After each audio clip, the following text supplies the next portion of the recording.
Hi అండి. అందరికీ నమస్కారం. 'పల్లవి కథల ప్రపంచం' ఛానల్‌కి స్వాగతం. ఈరోజు story 'heart beat the doctors love story' episode 14. ఈ స్టోరీ కనుక మీకు నచ్చినట్లయితే ప్లీజ్ లైక్ చేయండి, షేర్ చేయండి, తప్పకుండా సబ్స్క్రైబ్ చేసుకోండి. మీ విలువైన అభిప్రాయాలను కామెంట్ రూపంలో తెలియచేయండి. ఎవరైనా మన ఛానల్‌ని ఫస్ట్ టైం చూస్తుంటే గనుక ప్లీజ్ అండి దయచేసి సబ్స్క్రైబ్ చేసుకొని చూడండి. ఇక ఆలస్యం చేయకుండా స్టోరీలోనికి వెళ్ళిపోదాం. రేఖ కోపంగా చూస్తూ, "నువ్వు తప్ప ఇంక బెస్ట్ డాక్టర్స్ ఎవరూ లేరా హాస్పిటల్‌లో వరుణ్‌కి హెల్ప్ చేయడానికి?" అని కోపంగా అడుగుతుంది. రేఖ గంభీరంగా మాట్లాడుతూ, "చూడు, వరుణ్‌కి కొంచెం దూరంగా ఉండు. అందంగా ఉన్నాడు, బాగా రిచ్ ఫ్యామిలీ కదా అని ప్రేమ, దోమ అని వెంట పడ్డావే అనుకో, ఈ భూమి మీద లేకుండా పోతావు" అని కోపంగా అంటుంది. మేఘన కోపంగా చూస్తూ, "నాకంత అవసరం లేదు మేడం. నేనిక్కడికి వచ్చింది డాక్టర్ అవ్వడానికి మాత్రమే. మోహన్ సార్ మాకు చాలా హెల్ప్ చేశారు. అందుకే సార్ మీద ఉన్న అభిమానంతో సార్‌కి ట్రీట్మెంట్ చేయడానికి వస్తున్నాను. అంతకు మించి నా మనసులో ఇంకో దురుద్దేశం లేదు. మీరేం భయపడకండి. ఒకవేళ వరుణ్ సారే వచ్చి నన్ను పెళ్లి చేసుకుంటాను అని ప్రపోజల్ పెట్టినా నేను బ్రతికుండగా ఈ ఇంటికి కోడలిగా మాత్రం రాను" అని చెప్పి అక్కడి నుండి పైకి వెళ్తుంది. రేఖ మేఘన వైపు చూస్తూ, దీనికి పొగరు బాగా ఉంది అని అనుకుంటూ ఉంటుంది. మేఘన మోహన్ దగ్గరకు వెళ్ళి, "గుడ్ మార్నింగ్ సార్, ఇప్పుడు ఎలా ఉంది?" అని ఆప్యాయంగా అడుగుతుంది.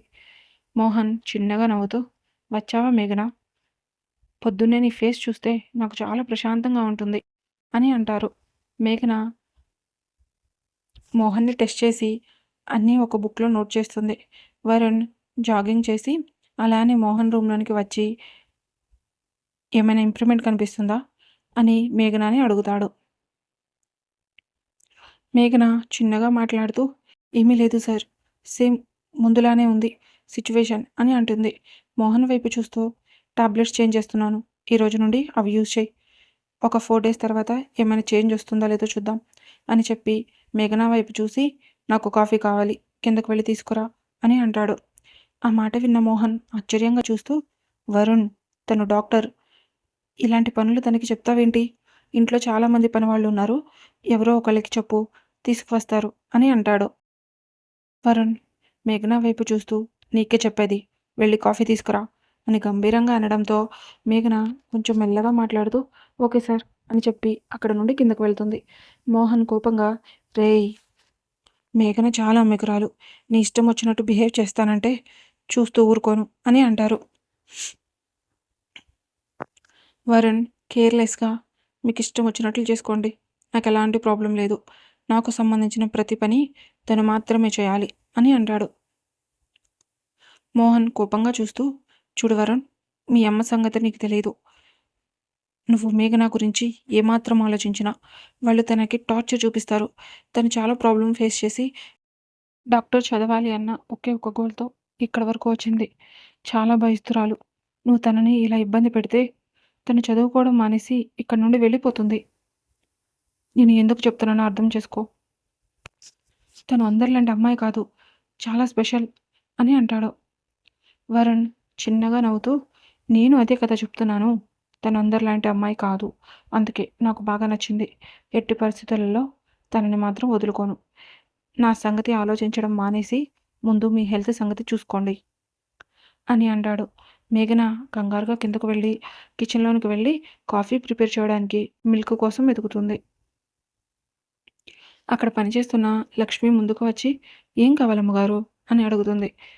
మేఘన చిన్నగా మాట్లాడుతూ, "వరుణ్ సార్‌కి కాఫీ కావాలంట. అందుకే మిల్క్ కోసం చూస్తున్నాను" అని అంటుంది.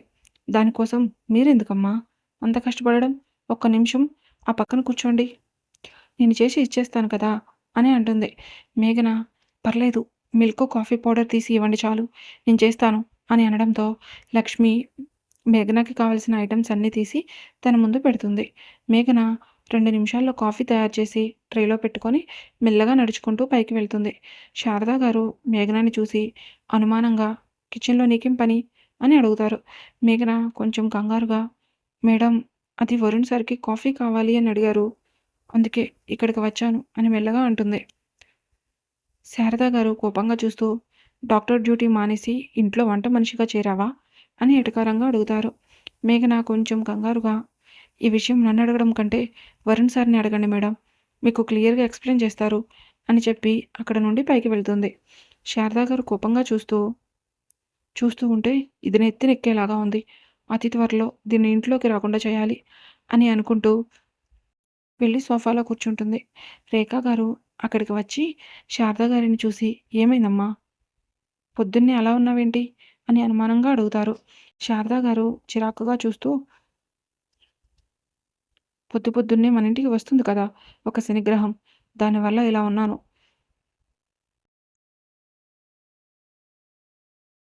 రేఖ, నాకెందుకో అమ్మాయి మీద అనుమానంగా ఉంది. వరుణ్ తన మీద ఎక్కువ ఇంట్రెస్ట్ చూపిస్తున్నాడేమో అనిపిస్తుంది. నువ్వు కొంచెం జాగ్రత్తగా గమనిస్తూ ఉండు.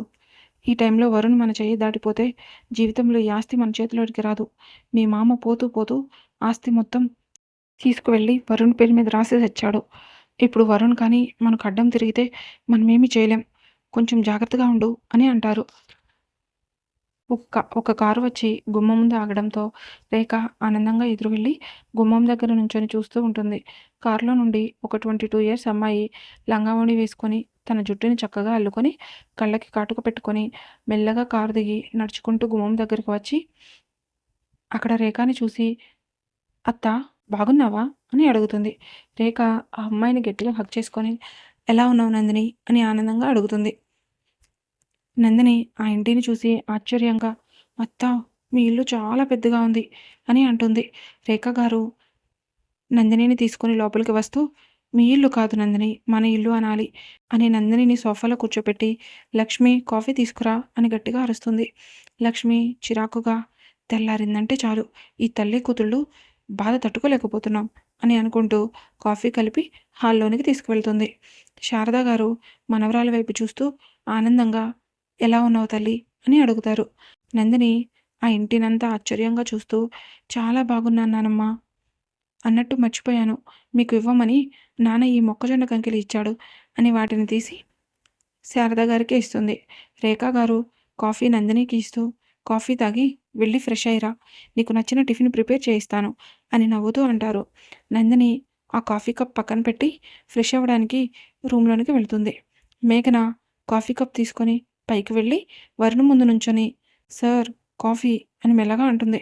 వరుణ్ ఆ కాఫీ తీసుకొని ఒక సిప్ చేసి, నాట్ బ్యాడ్, బాగానే ఉంది, డైలీ మార్నింగ్ నేను లేచేసరికి నాకు కాఫీ తీసుకొని రావాలి అని అంటాడు. మేఘన కోపంగా చూస్తూ, సార్, మీకు కోపం ఉంటే నన్ను తిట్టండి, పడతాను, అంతేకాని మీరు ఇలాంటి పనులు చెప్తే కింద ఉన్న 2 జీవాలు హార్ట్అటాక్తో పోయేలాగా ఉన్నాయి. ఒక డాక్టర్గా వాళ్ళ హెల్త్ గురించి ఆలోచించి నన్ను కొన్ని పనుల్లో ఇన్వాల్వ్ చేయకండి సార్ అని అంటుంది. మోహన్ చిన్నగా నవ్వుతూ, వచ్చిన 2 రోజులకే వాళ్ళ గురించి నీకు బాగా అర్థమైపోయినట్టుంది మేఘన అని అంటారు. వరుణ్ ఎటకారంగా, మీకు తప్ప వాళ్ళ గురించి అందరికీ ఈజీగానే అర్థమవుతుంది, మీకే అర్థం చేసుకోవడానికి 20 ఇయర్స్ పట్టింది, పూర్తిగా తెలిసేలోపు ఇదిగో ఇలా బెడ్కి పరిమితం అవ్వాల్సి వచ్చింది అని అంటాడు. మోహన్ మొహాన్ని చిన్నపుచ్చుకొని, సరేలే, మనిషి అన్నాక తప్పులు చేయకుండానే ఉంటామా, ఏం చేయమంటావు, వాళ్ళు నా ముందు ఆస్కార్ లెవెల్లో యాక్ట్ చేశారు, తెలుసుకోవడానికి కొంచెం టైం పట్టింది అని అంటారు. వరుణ్ మేఘన వైపు చూస్తూ, కాఫీ ఓకే, బట్ నా లంచ్ సంగతి ఏంటి అని అడుగుతాడు. మేఘన 2 చేతులు జోడించి, సార్, మీకు ఒక నమస్కారం, మీరేమో కాఫీ లంచ్ అంటారు, వాళ్ళేమో కిందకు వస్తే చంపేసేలాగా చూస్తున్నారు, దయచేసి నన్ను వదిలేయండి అని అంటుంది. వరుణ్ కొంచెం సేపు ఆలోచించి, ఈ రోజుకి వదిలేస్తున్నా, రేపటి నుండి నువ్వు కుక్ చేయడానికి నీకు ఎలాంటి ప్రాబ్లం లేకుండా నేను అరేంజ్ చేస్తాను అని చెప్పి ఒక 5 మినిట్స్ వెయిట్ చేయి, నేను ఫ్రెష్ అయ్యి వస్తాను అని అక్కడ నుండి తన రూమ్కి వెళ్తాడు. వరుణ్ నీట్గా రెడీ అయ్యి కిందకు వెళ్ళి టేబుల్ దగ్గర కూర్చొని టిఫిన్ తింటూ ఉంటాడు. మేఘన మోహన్కి చేయవలసిన ఇంజెక్షన్స్ చేసి పక్కనే ఉన్న నర్స్కి ఆ రోజు వేయవలసిన మెడిసిన్స్ని ఎక్స్ప్లెయిన్ చేసి, రెస్ట్ తీసుకోండి సార్, నేను హాస్పిటల్కి వెళ్తున్నాను అని చెప్పి అక్కడ నుండి కిందకి వస్తుంది. నందిని చక్కగా రెడీ అయ్యి బయటికి వచ్చి అక్కడ వరుణ్ణి చూసి సిగ్గుతో అక్కడే నిలబడిపోతుంది. శారదా గారు నందినిని చూసి, అక్కడే ఆగిపోయావేంటి నందిని, ఎప్పుడు వరుణ్ బావ వరుణ్ బావ అని కలవరిస్తూ ఉంటావు కదా, ఇన్ని రోజులకి నువ్వు మీ బావని కలిసే అవకాశం వచ్చింది, రా నిన్ను వరుణ్‌కి పరిచయం చేస్తాను అని అంటుంది. నందిని మెల్లగా నడుచుకుంటూ శారద దగ్గరకు వెళ్ళి తలదించుకొని సిగ్గుపడుతూ ఉంటుంది. వరుణ్ వీళ్ళ గురించి ఏమీ ఆలోచించకుండా ప్రశాంతంగా తను టిఫిన్ తింటూ ఉంటాడు. నందిని మెల్లగా తల పైకెత్తి వరుణ్ వైపు చూస్తూ, అబ్బా! ఎంత బాగున్నాడో! అచ్చం సినిమా హీరోలాగా ఉన్నాడు అని అనుకుంటూ అలానే వరుణ్ వైపు చూస్తూ ఉంటుంది. శారద గారు వరుణ్ అని పిలిచేసరికి వరుణ్ తన తల పైకెత్తి కోపంగా చూస్తూ ఉంటాడు. శారద గారు అదేమీ పట్టించుకోకుండా తను నందిని నీ మేనమామ కూతురు అని అనడంతో వరుణ్ ఏమీ మాట్లాడకుండా కామ్‌గా తింటూ ఉంటాడు. శారద గారు నందిని నందినిని మాట్లాడమని సైగ చేయడంతో నందిని మెల్లగా వరుణ్ బావ అని పిలుస్తుంది. వరుణ్ కనీసం తన వైపు కూడా చూడకపోవడంతో నందిని ఏడుపు ముఖంతో శారద గారి వైపు చూస్తూ ఉంటుంది. శారద గారు ఏమీ కాదు మాట్లాడు అని సైగ చేయడంతో నందిని కొంచెం ధైర్యం తెచ్చుకొని బావ ఎలా ఉన్నావు? నువ్వంటే నాకు చాలా ఇష్టం. చిన్నప్పటి నుండి నిన్ను చూడాలి అని చాలా సార్లు అనుకున్నాను. కానీ ఒక్కసారి కూడా కుదరలేదు. ఇన్నేళ్లకు ఇప్పుడు అవకాశం వచ్చింది. నువ్విక్కడే ఉంటావా? లేకపోతే మళ్ళీ తిరిగి వెళ్ళిపోతావా బావా? అని అడుగుతుంది. వరుణ్ తన హ్యాండ్ వాష్ చేసుకొని పైకి లేచి నందిని వైపు చూస్తూ ఇక్కడికెందుకు వచ్చావు? అని అడుగుతాడు. ఆ మాట విన్న నందిని ఫేస్ డల్‌గా పెట్టి బావా! అలా అంటున్నావేంటి? నేనిక్కడికి రాకూడదా? అని బాధగా అడుగుతుంది. వరుణ్ నేనడుగుతుంది అది కాదు. ఇంత సడెన్‌గా ఇక్కడికెందుకు వచ్చావు? ఏదైనా ఎడ్యుకేషన్ పని మీద వచ్చావా? లేక టైమ్ పాస్ చేయడానికి వచ్చావా? అని అడుగుతున్నాను అని అంటాడు. నందిని తన తలదించుకొని నాకు చదవడం పెద్ద ఇంట్రెస్ట్ లేదు బావా. అందుకే ఇంటర్ తర్వాత నేను చదువుకోలేదు. ఊర్లోనే ఉంటే ఖాళీగా ఉంటున్నాను అని మా నాన్న ఏదైనా పని నేర్చుకోమని ఇక్కడికి పంపించాడు. అందుకే ఇక్కడికి వచ్చాను అని అంటుంది. వరుణ్ చాలా సీరియస్‌గా అయితే నువ్వొచ్చిన పని చూసుకో. నన్నస్సలు డిస్టర్బ్ చేయకు. వెళ్ళు. నీకు నా గురించి ఏం చెప్పారో నాకు తెలీదు. కోపం వస్తే నా అంత పెద్ద మెంటల్ గాడు ఇంకెక్కడా ఉండడు. ఇంట్లో ఉన్నంత కాలం అది గుర్తుపెట్టుకో అని గంభీరంగా అంటాడు.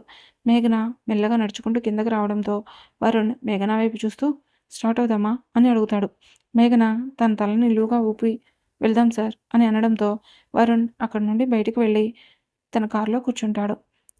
మేఘన వరుణ్ వెనకే వెళ్తుంది. నందిని వెళ్తున్న మేఘన వైపు చూసి నానమ్మ ఎవతది అని కోపంగా అడుగుతుంది. శారద గారు మీ మావయ్యకి ట్రీట్మెంట్ చేయడానికి వచ్చిన డాక్టర్ అని చెప్పడంతో డాక్టర్ అయితే మామయ్యకి ట్రీట్మెంట్ చేసి వెళ్ళిపోవాలి కానీ నా బావతో ఏంటి పని అని కోపంగా అంటుంది. రేఖా గారు అక్కడికి వచ్చి ఆ విషయం మాకు అర్థం కాక నిన్ను ఇక్కడికి పిలిపించింది. అది మన హాస్పిటల్లోనే జూనియర్ డాక్టర్గా వర్క్ చేస్తుంది. 24 అవర్స్ మీ బావతోనే కలిసి ఉంటుంది. ఎక్కడ మీ బావ దాని మాయలో పడిపోతాడేమో అని భయమేసి అలా జరగకుండా ఉండడానికి నిన్ను ఇంత అర్జెంటుగా ఇక్కడికి రప్పించాము. ఏం చేస్తావో, ఎలా చేస్తావో మాకు తెలీదు. వరుణ్‌ని నీ చుట్టూ తిప్పుకోవాలి. నిన్నే పెళ్లి చేసుకోవాలి అని గంభీరంగా అంటుంది. నందిని రేఖ వైపు చూస్తూ మీ సపోర్ట్ నాకుండగా అది అంత పెద్ద విషయం కాదు అత్తా. చూస్తూ ఉండు. నీ కొడుకుని నా కొంగును కట్టుకొని తిప్పుకుంటాను అని గర్వంగా అంటుంది. శారద గారు కొంచెం గంభీరంగా అదంత ఈజీ అనుకుంటున్నావా నందిని? 6 ఏళ్ల వయసులోనే వాడు మాకు అడ్డం తిరిగి ఇక్కడ ఉండకుండా వాడి తాత సహాయంతో అమెరికా వెళ్ళిపోయాడు. అప్పుడు వెళ్ళినవాడు మళ్ళీ ఇప్పటి వరకు తిరిగి రాలేదు. ఇదే నీకున్న ఏకైక అవకాశం.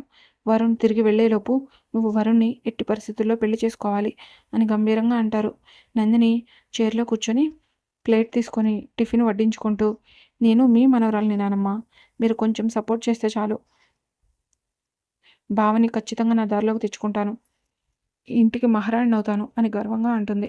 రేఖ నువ్వేం చేసినా మా పూర్తి సపోర్ట్ నీకుంటుంది. నువ్వేం చేసినా వరుణ్ దృష్టిలో బ్యాడ్ అవ్వకుండా జాగ్రత్త పడు అని అంటారు. ఈ రోజుకి స్టోరీ ఇంతటితో ముగిసింది. మరలా నెక్స్ట్ ఎపిసోడ్‌తో కలుసుకుందాం. మీకు గనక ఈ స్టోరీ నచ్చినట్లయితే ప్లీజ్ లైక్ చేయండి, షేర్ చేయండి, తప్పకుండా సబ్స్క్రైబ్ చేసుకోండి. మీ విలువైన అభిప్రాయాలను కామెంట్ రూపంలో తెలియజేయండి. Thank you for watching.